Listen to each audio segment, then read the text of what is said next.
بسم اللہ الرحمن الرحیم۔ معزز سامعین، عروہ بن زبیر رضی اللہ تعالی عنہ روایت کرتے ہیں کہ ان سے عائشہ رضی اللہ تعالی عنہا نے بیان کیا ہے کہ میں نے جب سے ہوش سنبھالا تو اپنے والدین کو دین اسلام کا متبع پایا۔ کوئی دن ایسا نہیں گزرا تھا جب رسول اللہ صلی اللہ علیہ وآلہ وسلم ہمارے یہاں صبح و شام دونوں وقت تشریف نہ لاتے ہوں۔ پھر جب مسلمانوں کو مکہ مکرمہ میں سے زیادہ پریشان کیا جانے لگا تو ابو بکر رضی اللہ تعالی عنہ نے بھی ہجرت کی نیت سے حبشہ کا قصد کیا۔ جب آپ برق الغماد پہنچے تو وہاں آپ کی ملاقات قبیلہ کراہ کے سردار ابن دغنہ سے جو مشرک تھا ہوئی۔ اس نے پوچھا، ابو بکر کہاں کا ارادہ ہے؟ ابو بکر رضی اللہ تعالی عنہ نے جواب دیا کہ میری قوم نے مجھے نکال دیا ہے اور اب تو یہی ارادہ ہے کہ دنیا میں پھروں اور اپنے رب کی عبادت کرتا رہوں۔ اس پر ابن دغنہ نے کہا کہ آپ جیسا انسان اپنے وطن سے نہیں نکل سکتا اور نہ اسے نکالا جا سکتا ہے کہ آپ تو محتاجوں کے لیے کماتے ہیں، صلہ رحمی کرتے ہیں، مجبوروں کا بوجھ اپنے سر لیتے ہیں، مہمان نوازی کرتے ہیں اور حق پر قائم رہنے کی وجہ سے کسی پر آنے والی مصیبت کا دفاع کرتے ہیں۔ آپ کو میں امان دیتا ہوں، آپ چلیے اور اپنے ہی شہر میں اپنے رب کی عبادت کیجیے۔ چنانچہ ابن دغنہ اپنے ساتھ ابو بکر رضی اللہ تعالی عنہ کو لایا اور مکہ مکرمہ پہنچ کر کفار قریش کے تمام اشراف کے پاس گیا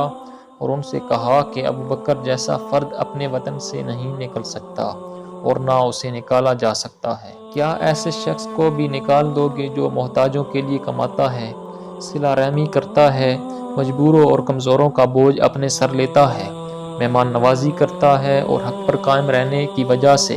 کسی انسان پر آنے والی مصیبت کا دفاع کرتا ہے؟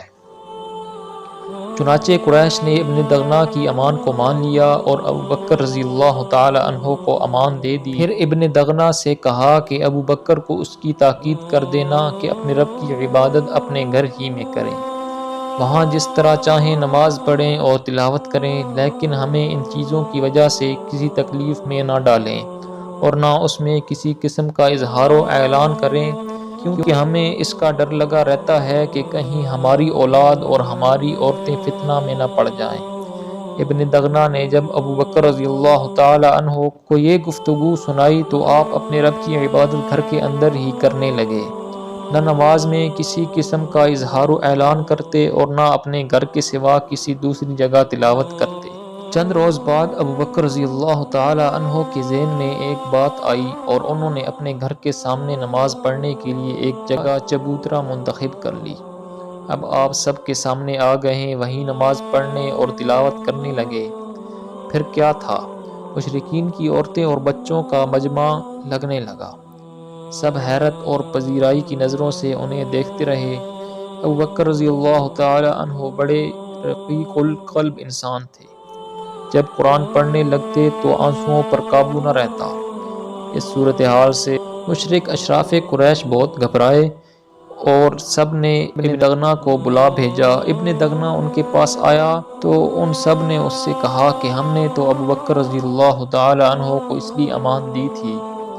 کہ وہ اپنے رب کی عبادت گھر کے اندر کریں گے، لیکن وہ تو زیادتی پر اتر آئے اور گھر کے سامنے نماز پڑھنے ایک جگہ بنا لی۔ نماز بھی سب کے سامنے پڑھنے لگے اور تلاوت بھی سب کے سامنے کرنے لگے۔ ڈر ہمیں اپنی اولاد اور عورتوں کا ہے کہ کہیں وہ فتنہ میں نہ پڑ جائیں، اس لیے اب تم ان کے پاس جاؤ اور انہیں سمجھاؤ، اگر وہ اس پر تیار ہو جائیں کہ اپنے رب کی عبادت صرف اپنے گھر کے اندر ہی کریں پھر تو کوئی بات نہیں، لیکن اگر انہیں اس سے انکار ہو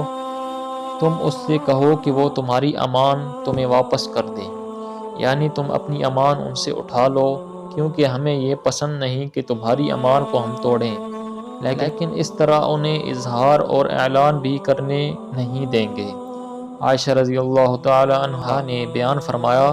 کہ اس کے بعد ابن دغنہ ابو بکر رضی اللہ تعالی عنہ کے پاس آیا اور کہا کہ آپ کو معلوم ہے وہ شرط جس پر میرا آپ سے عہد ہوا تھا، یا تو آپ اس شرط کی حدود میں رہیے یا میری امان مجھے واپس کر دیجیے، کیونکہ یہ میں پسند نہیں کرتا کہ عرب کے کانوں تک یہ بات پہنچے